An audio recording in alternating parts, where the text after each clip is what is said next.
Alright guys, Outriders is officially out, and I want to start out by saying it is Series X enhanced, and that is what I'm playing here, so just to get that right off the bat.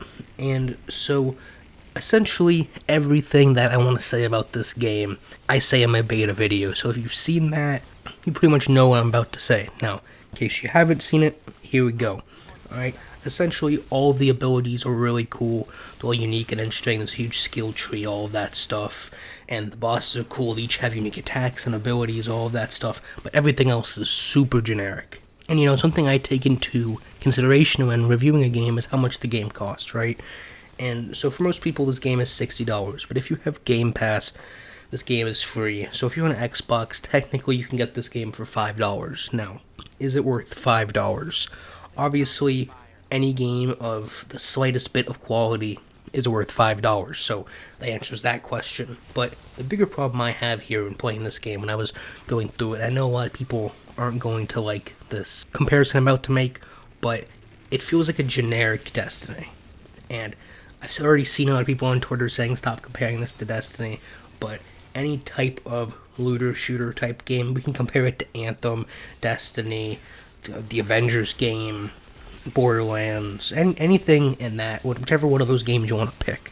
I'm picking Destiny because I feel like that's the one that most people have played and just know the most about, right? And because I think Destiny does the best out of everyone in the group.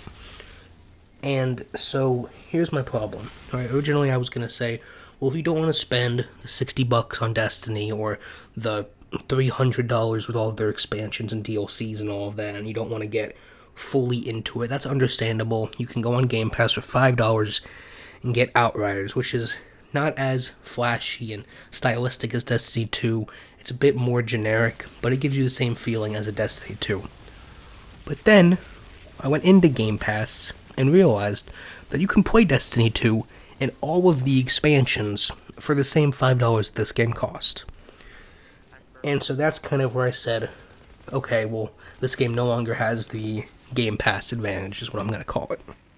And so, it has no price advantage to Destiny. It's really generic, and that's really my main problem. Like, I really don't have anything else to say. You can see we're only 3 minutes into the video, and I'm really struggling to think of any positives for this game. I mean, like I said, the abilities are cool. Some classes are significantly cooler than the others. I played the assassin close-up one in the beta, and I played the fire one here in the full game. The fire one is not. And so my best way to kind of explain this game, and I've thought about this before when talking about these types of games, specifically with Avengers and stuff like that, if it's just a personal thing, but I feel that Destiny's just, its overall look and stylistic pieces to all of its armor and guns is so much cooler than everything else, right? A lot of the guns here, at least to the extent that I've played, are insanely generic. All of the loot is relatively boring. The missions are in the story, I don't really care that much. It's not all that interesting. These games never really have the greatest story, but it's just quite boring in my opinion. Like I said, the only thing this game has going for it is the abilities and the power-ups and the magical stuff and all of that, which Destiny also has.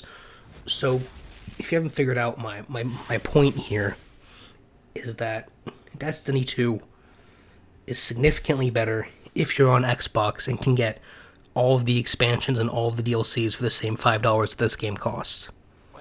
Now, if you want anything else, PC or PlayStation, right, and you don't want to spend $300 on Destiny 2, understandably, then maybe this is where you want to go, right? Like I said, it's not as flashy, it's not as stylized, it's very generic in my opinion, but, you know, and this just might be a me thing, because I've seen a lot of people that say this game is great, but in my opinion, the gunplay, I'm very bored whenever I'm in a gunfight. I'm not engaged, I'm just speeding through the gunfight to get to the next thing. I'm not interested in the gunfight or having a good time in the combat or wanting to get new pieces of gear. It's all generic.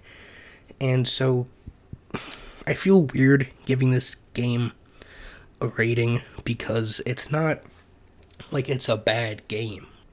If Destiny and Anthem and Avengers and Borderlands, and the other 15 games that have done this genre of game before it didn't exist, this would be really, really interesting.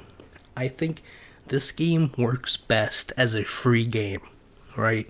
And I just thought of this comparison now while making this, and I hope it makes sense. But if you've played Monster Hunter World before, right? It's this big, open, highly polished monster hunting game. If you don't know what it is, go look it up, right? It's like going for Monster Hunter World is your Destiny 2, and the free-to-play, I think it's called like Dauntless or something, that's literally, it's just Monster Hunter, but it's free-to-play, it's different, it's a cartoon art style, it's not as in-depth, it's very generic, it's just a free-to-play version of Monster Hunter, right? That's what I would compare this to. If you don't want to spend the money on a Destiny or something like that to have the fully fledged out version, this game, and that's the problem, is that this game isn't free and it feels free, right? It just feels generic. And so that being said, based off my rating scale and how I rate things and everything, 5 being average, it definitely has to be below average because it feels like a free game and is very generic, right? I know I've said the word generic probably 15 times in this video so far, but that is all I get out of this game. And so, if I had to give it a number, I'd probably put this game at a 4, right? Again, it's not bad if it was original and unique, but everything that's there, except for the exclusion of some of the abilities, is done better and more interestingly somewhere else, if not once, multiple times. And so, if you like this game, if you think it's super unique and interesting, let me know down in the comments, because I don't get it. I know there's a lot of people that are loving on this game on Twitter and stuff, but it just screams generic to me. But I hope you guys enjoyed this video, and I'll see you on the next one.